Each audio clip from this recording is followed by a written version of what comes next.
டேய் முல்லை, என்ன பண்ணிட்டு இருக்க? வாங்க வாங்க வாங்க. ஒண்ணும் இல்ல, பேட்டிக்கு சீஃப் கெஸ்ட் அனுப்புறீங்களா? பண்ணி விடுவோம். டைம் என்ன ஆகுது? என்ன கேட்டாப்பா சீஃப் கெஸ்ட் நீ அரேஞ்ச் பண்ணல, என்ன கேக்குற நீ? சரி டென்ஷன் ஆகாத. இப்ப வரவர் வந்து சாதாரண ஆள் கிடையாது. ஸ்பெஷல் ஆகுது. கோவத்தை கட்டுப்படுத்துவது எப்படி? முதல்ல உன் கோவத்தை கட்டுப்படுத்தியா? அந்த புக் எழுதி அது பெரிய லெவல்ல எல்லாமே பிரமிப்பான அவரை பாக்குறதே நம்ம கொடுத்து வச்சிருக்கோம். அதுக்கு என்ன பண்ணணும் நானுப்பா?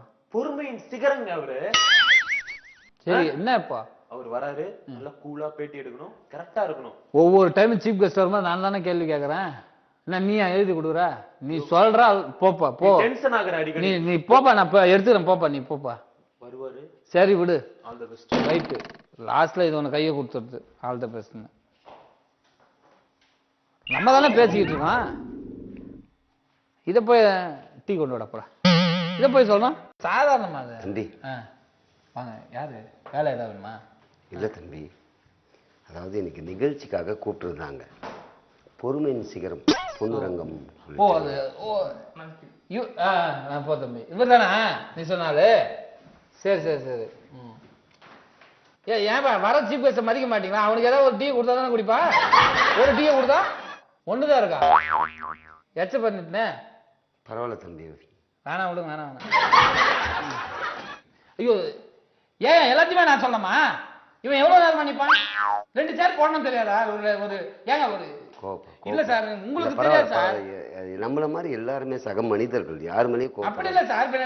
சேர போட்டு நான் மட்டும் உட்காந்து தப்பா நினைப்பாங்க. தம்பி கோவப்படாதீங்க, நான் கொண்டு வரேன், நானே கொண்டு வரேன். ஏடா நீ சீஃப் கெஸ்டா? எல்லாம் வந்து சேர்றீங்க பரா உனக்கு எல்லாம். டேய் பக்காடா உன் ஆளுங்க எல்லாமே. என்னமோ பண்ணுங்க. சரி. அப்புறம் எந்திரா ஃபர்ஸ்ட். என்ன சாரி சார், தப்பா நினைக்காதீங்க நீங்க.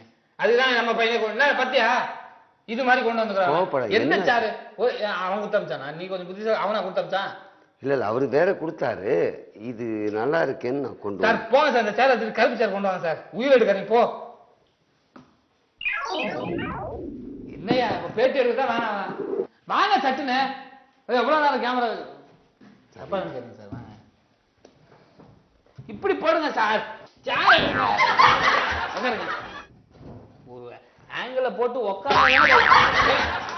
எந்திரிங்க. உட்காருன்னு சொன்னீங்க. சேர சரி பண்ண வேணாவா? என்ன உயிர் எடுக்குது? இதுக்கு தாங்க உங்களை செட் பண்ண சொன்னேன். கோவப்படாதீங்க கோவப்படாதீங்க. இல்ல சார், தப்பா நினைக்காதீங்க நீங்க. அதாவது அவங்களாம் செட் பண்ணி வைப்பாங்க கரெக்டா. நேரா போடுங்க. மைக்கு போட்டீங்களா இருக்கு சார்?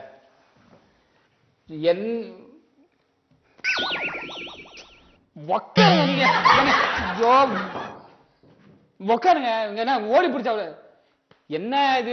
ஒவ்வொரு கெஸ்ட கொடுத்துட்டு உயிரை வாங்கிட்டு சத்தம் போடாம கொஞ்சம் பொறுமை. இல்ல சார், நான் சாரி சார், உங்களை தப்பாவே சொல்லல சார். நீங்க கேள்விப்பட்டிருக்க இந்த மாதிரி கோவத்தை கட்டுப்படுத்த அப்படியே பொறுமையான ரைட்டு. இவங்க டார்ச்சர் பண்றாங்க சார். அப்படி இருந்தா இல்லங்க, உங்களுக்கு தெரியாது. அப்புறம் சொல்ல சொல்ல வாய கலந்துட்டு இருக்காரு.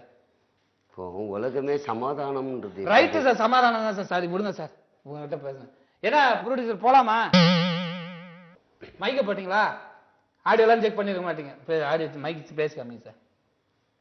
மைக்கு சார், மைக் இதை போட்டுருக்காங்க சார். உங்களுக்கு வரும்போது போட்டு இதான் சார் மைக்குன்னா என்னன்னு தெரியாதா? ஏங்க என் மூஞ்ச பார்த்து பேசி காமிங்க. மைக்ல பேசி காமிங்க. வணக்கம் வணக்கம். என்னங்க நீங்க நிமிர்ந்து பேசுங்க. நீங்க நிமிர்ந்து பேசுங்க. வணக்கம் வணக்கம். விடுங்க கையை விடுங்க.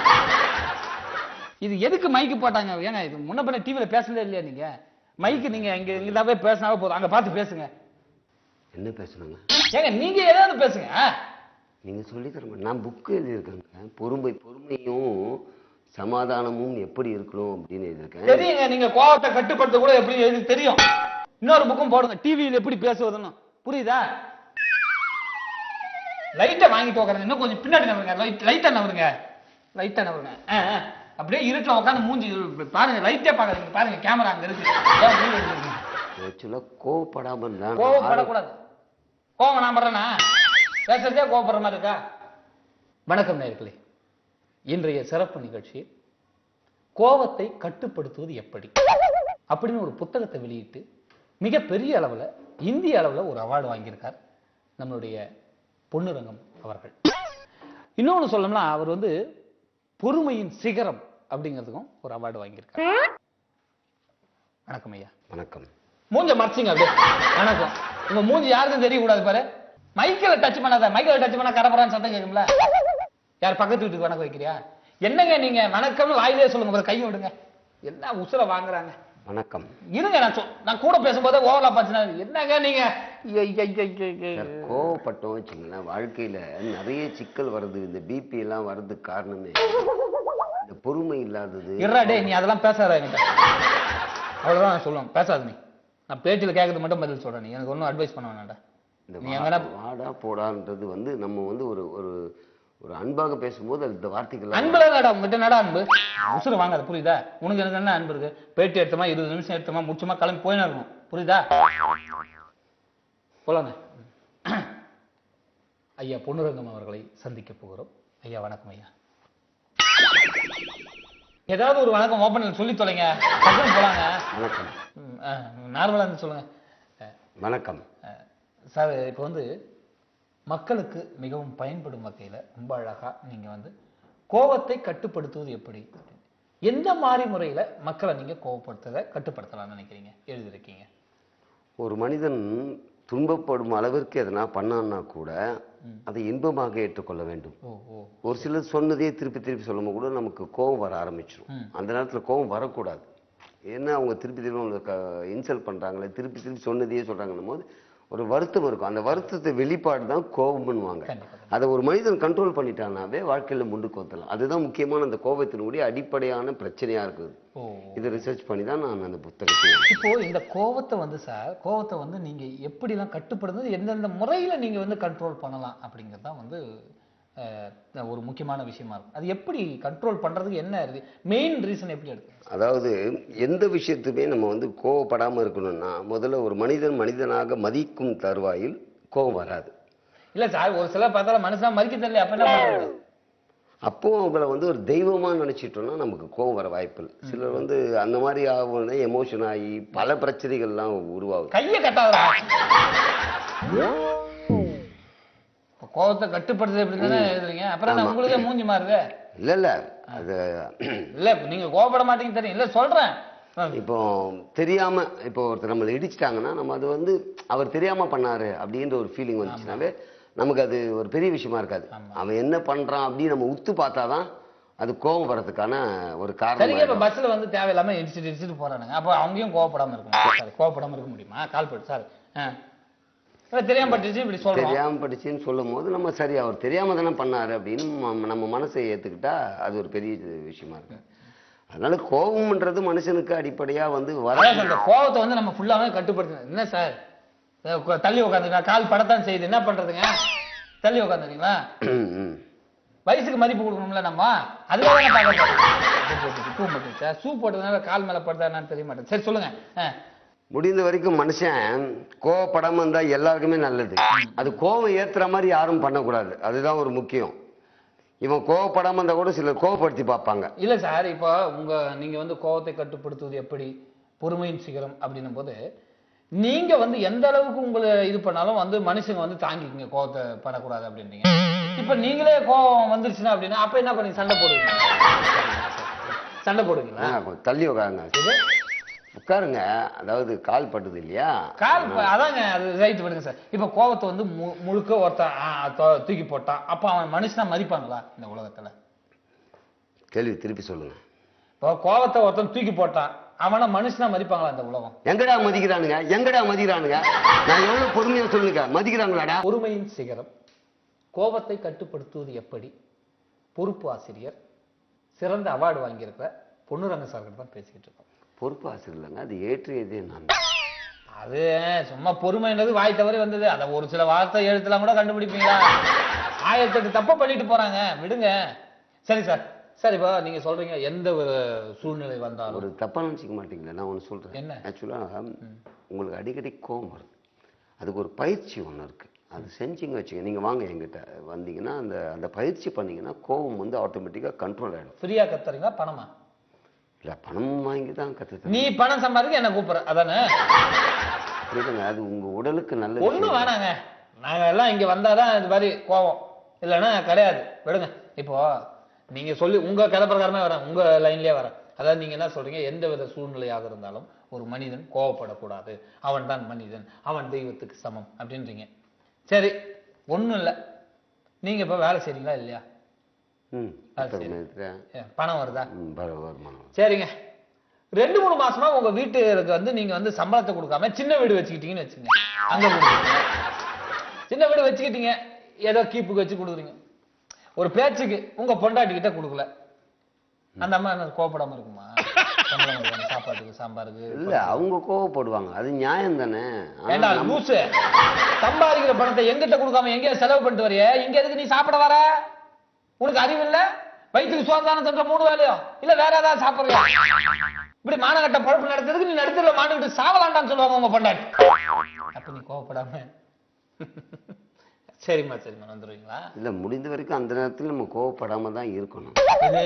இது மாதிரி கேட்கும்போது கோவப்படாம இருப்பேன் நீ.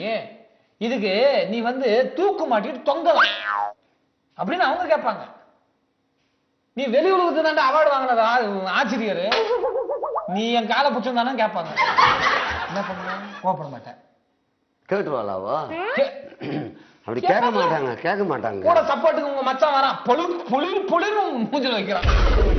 நீ சரி மச்சான் போங்க அப்படின்னு சிரிச்சுட்டு இருப்பியா? திருப்பி நான் அடிக்க மாட்டேன். கோவம் வராது. கோவம் வராதா? வராது. சரி, இப்ப இந்த சூழ்நிலையும் ஒரு மனுஷன் கோவப்படாம இருக்கிறது எப்படின்னு சொல்லிட்டீங்க, ரைட்டு. சரி, இன்னொரு விஷயத்துக்கு எடுத்துப்போம். நீங்க என்ன பண்றீங்க? ஆசாசியா ஒரு லாட்டரி சீட்டை வாங்குறீங்க, அதுல உங்களுக்கு 5 கோடி விழுந்து போச்சு. 5 கோடி விழுந்து போச்சு. அதை ஒருத்த புடிங்க கீஸ்டா, என்ன பண்ணுங்க? செருப்பால் நம்ம அந்த கோவம் வரும். 5 கோடி போச்சு, என்ன எப்படி கோவப்படாம இருக்க? சொல்லுங்க. கோவப்படாம இருக்கணும் அந்த சிச்சுவேஷன்ல. நீங்க கோவப்படாம இருக்கணும். கோவப்படாம தான் இருக்கணும். கோவப்படாம தான் இருப்பீங்க, ஒண்ணும் பிரச்சனை இல்ல. அப்படிலாம் ஒண்ணும் இல்ல, கோவப்படக்கூடாது. ஆனா கோவப்பட அவ்வளவு 1 கோடி ரூபாய் போச்சுன்னா மனுஷனுக்கு 5 கோடினா அப்படி வரக்கூடாது. கட்டுப்படுத்தணுமா? கோவத்தை இப்படிலாம் கூட கட்டுப்படுத்த முடியும் போல இருக்கு. கோவத்தை கட்டுப்படுத்தல உண்மையிலே வந்து.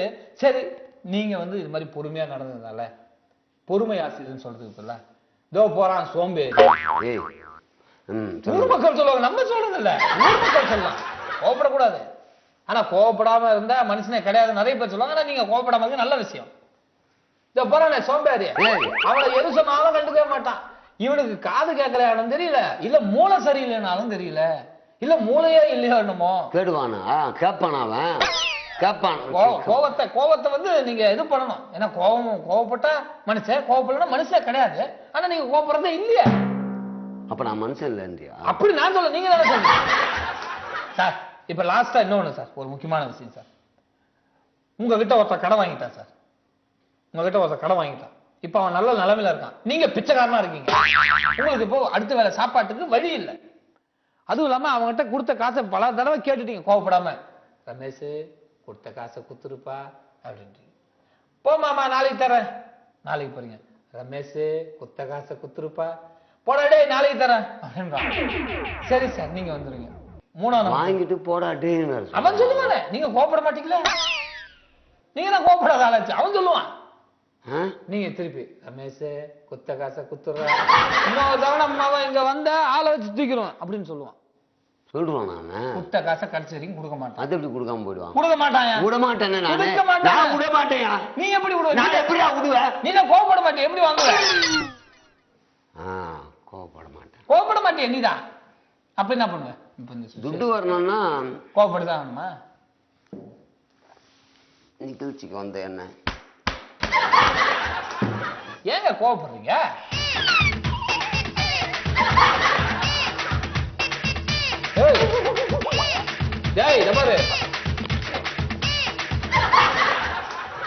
யாரா என்ன கூட்டு வந்தது? இங்க இருக்கானடா, அதான் நிகழ்ச்சி கூட்டு வந்து இருக்கானடா. கோவப்படாத, வெளியே இருக்காங்க. இன்னொரு டைம் சொல்றது, இன்னொரு டைம் என்ன வச்சுக்க மாட்டேன்டா. விட்டான். நான் வாழ்க்கையில கோவமே படக்கூடாதுன்னு புக்கெல்லாம் எழுதி ரிலீஸ் பண்ணா கூட்டு வந்து கோவப்படுத்தி பாக்குறீங்க. கோவத்தை வெட்டிடுவேன், இங்கே வெட்டிடுவேண்டா. வெளியே வந்து பாரு. சாரி சார், தப்பா நினைக்காதீங்க. சார் ஒரு நிமிஷம் சார். இந்த கோவத்தை கட்டுப்படுத்துறதுக்கு எப்படின்னு சொல்லி தரீங்களே, நான் வீட்டுக்கு வரட்டுமா சார்? நானே இது ஒழுங்கா பண்ணலடா. அப்போ நானே பண்ணல, கிளாஸே கிடையாது. இனிமேல் கூப்பிட்டான், அவன் பேருனா ஆனந்த் சார். போறேன்டா கும்பல வரவன் எப்படா கேள்வி கேட்குறீங்க? நான் சொன்னேன் எழுதுற ஆசிரியர்ன்ட்டு. பேசுறது கிடையாதாடா நீ? லைட் வாங்குடா, குஞ்சு பேசாதடா, நிமிதி பேசுறா, உக்காந்து இல்லையாடா, என்னடா கேள்வி கேட்குறீங்களா? இல்ல சார், புதுசா வந்தா கூட அதுக்காக நீ என்னடா கேட்பியாடா? மான வெளிவாடா நீ. அவனுக்கு முதல் உதவ ரெண்டாவது உதவ உனக்கு. கோபப்படாதீங்க சார். சார் நீங்க பொறுமையின் சிகரம் சார். இல்லடா, பொறுமையின் சிகரம் நான் கிடையாதுடா. அந்த புக்கை கிழிச்சிருங்கடா, அவார்டை வந்து வீட்டுல இருந்து எடுத்துன்னு போங்கடா. இன்னொரு தடவை நிகழ்ச்சி வச்சு கூப்பிட்டு பிஞ்சிரும் உனக்கு.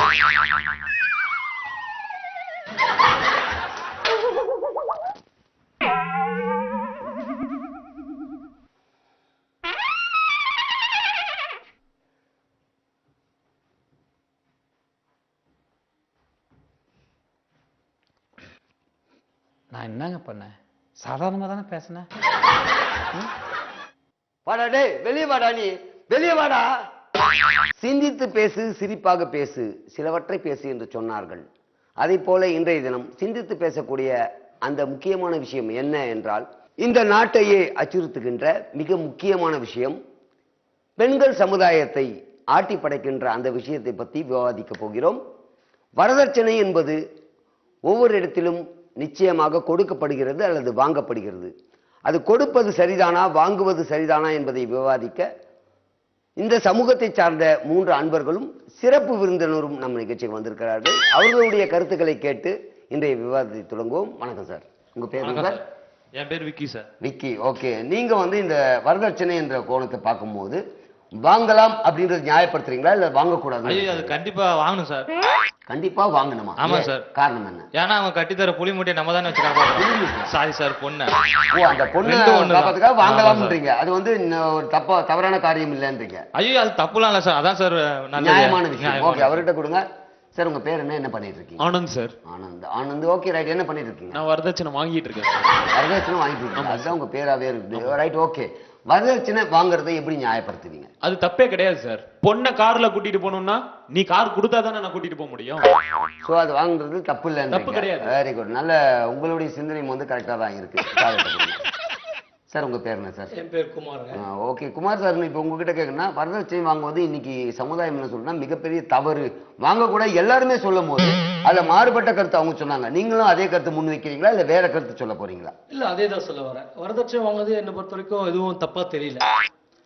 ஏன்னா தட்சணை எல்லாம் கொடுக்குறாங்க இல்லையா? ஆமா, அது தப்பு இல்லையே. தட்சணை வாங்குறது அது 1000 பேர் இருக்க தட்சணை வாங்குறாங்க. அதே மாதிரி உன் பொண்ணுக்கு தட்சணையா கொடுத்துருக்கீங்க, அது வரதட்சணை சொல்றீங்க. ஓ, வரும் தட்சணை வரதட்சணை, அது பழமொழி போல இருக்கிறது அப்படின்னு. பழமொழி இதான் உண்மை. இதான் உண்மை. ஆமா, அவங்கள வச்சு நல்லபடியா காப்பாற்றணும், நல்லபடியா வசதியா வாழணும், வசதியா இருக்கணும், கார் வேணும், பங்களா வேணும் எனக்கு கேட்கும் போது அவங்களுக்கு அது இருந்தா தான் நம்ம கூட்டிட்டு போக முடியும். ஓ, அதனால வரதட்சணை வாங்கலாம். ஆமா, வசதி வாய்ப்புகள்ல பட்டுப்பட 15,000 20,000 நான் எங்க போய் வாங்கி தர முடியும்? அந்த பணத்தை ஈஸியா வாங்கி கொடுக்கலாம், சந்தோஷமா வச்சுக்க முடியும், எல்லாமே குடும்பமே சந்தோஷமா இருக்கு. அப்போ வரதட்சணை ஒரு இம்பார்ட்டன்டான வாங்கக்கூடிய, இது எந்த ஒரு குற்றமும் கிடையாது, எந்த ஒரு தப்பும் கிடையாது. ஓகே, நன்றி சார். நீங்க கரெக்டா சொன்னீங்க. இப்போ சார், நீங்க இந்த விவாதத்தை வந்ததுல இருந்தே ரொம்ப உன்னிப்பாக கவனிச்சிட்டு இருந்தீங்க. நீங்க பல்வேறு நிகழ்ச்சிகளுக்கு கூட போனீங்கன்னா உங்களை மிக முக்கியமான இடத்துல வச்சு பார்க்கறதுக்கு காரணம் உங்களுடைய அனுபவங்கள். ஏன்னா பல கல்யாணங்கள் பார்த்துருப்பீங்க, பல கல்யாணத்துக்கு போய் அவங்களை ஆசீர்வாதம் பண்ணியிருப்பீங்க. அப்படி இருக்கிற சமுதாயத்துல நீங்க பார்த்த பல தகவல்கள் இருக்கும். அதை வச்சு பார்க்கும்போது இன்னைக்கு நீங்க ஒரு சிறப்பு விருந்தினர் மட்டும் இல்ல, ஒரு அறிவு சார்ந்த விஷயம் சொல்லுவீங்கன்ற நம்பிக்கையோட கேட்க, வாங்குவது சரியா தவறா? இப்ப இவங்க எல்லாம் நியாயப்படுத்துறாங்க, அது நியாயமா தவறா? இந்த சமுதாயம் எதை நோக்கி சென்று கொண்டிருக்கிறது என்று எனக்கு தெரியும். யோசித்து பாருங்க. வரதட்சணை வாங்குறாங்க. இந்த சமுதாயத்தை சேர்ந்தவங்களும் வாங்கலாம், தப்பு இல்ல. ஆமா, காரை அவங்க பொண்ணை கூட்டு போனோம். எப்ப அங்கேயும் ஒரு தவறு நடக்குது. அவங்க பொண்ணு கிடையாது, அது இவருடைய மனைவி. திருமணத்துக்கு பிறகு இவருடைய மனைவி தான் கூட்டிட்டு போறாரு. அப்ப இவருடைய பணம் ஆயிடாதா? அப்ப கொடுக்கிற பணமும் இவருடைய பணம். அவர்தாச்சே. சமுதாயம் ரொம்ப சீர்கெட்டு போயிட்டு இருக்கு. இல்ல, நான் கேக்குறேன், எதுக்கே வரதட்சணை வாங்குற? காரணம் சொன்னாங்களே, பல காரணம் சொன்னாங்களே. தப்புங்க, தப்பு. வரதட்சணை உங்க கோணத்துல வாங்கவே கூடாது. பொறுத்த வரைக்கும் இந்த எப்படி இதை சொல்றதுன்னா ம். வேண்டா வெறுப்புக்கு பிள்ளைய பத்தி காண்டாமிருகன் பேர் வச்ச கதையா? இவ கட்டின பொண்டாட்டி கூட்டு வரும்போதே கூட வந்து இதை கூட்டம், அது தப்புங்க. வரதட்சணை வாங்க கூடாது, வாங்கவே கூடாது. இது எப்படி நான் பொதுவா அது அடுத்தவன் சாப்பாட்டை தட்டி பறிக்கிற மாதிரி. என்ன எடுத்துங்க சரியா இவரு மூஞ்சிலியே எது பேசினாலும் அந்த கேமரா ஃபேவரா பேசுங்க, டிஆர்பி ஏறும் கேமரா சார். உனக்கு உதவணுமா? மூடிட்டு உட்காரு. ஆமா என்ன கேட்டுக்கிற நீ? ஒண்ணும் இல்ல. இப்பதான் என் கல்யாணத்துக்கு எங்க அப்பா கிட்ட 50 பவுன் நகை வாங்கிட்டு 10 கார் வேற வாங்கிட்டு இப்ப திரும்பி உனக்கு 50 பவுன் நகை வேணும்னு டிரைவர்ஸ் நோட் அமைச்சிருக்கியா? இல்லம்மா, அது இந்த லட்சத்துல வரதட்சணையே வாங்க மாட்டேன்னு இங்க உட்கார்ந்து வயக்கான பேசிட்டு இருக்கியா? நீங்கெல்லாம் என்ன பண்ணா நான் இதுவும்? நீ வா, நீ வெளியில வா. இங்க உருறவுன்னா நீ வெளில வா. யோ நீயே வெளில வா, உன்னை பாத்து. உங்க பொண்டாட்டி உங்களை வெளியே வான்னா நியாயங்க, என்ன ஏங்க வெளியே வான்றாங்க? இந்த சமுதாயம் உண்மையிலே பார்க்க போனா இல்ல நம்ம அதை விட்டுருவோம். இந்த சமுதாயம் எதை நோக்கி சென்று வரதட்சணை என்பது யாருமே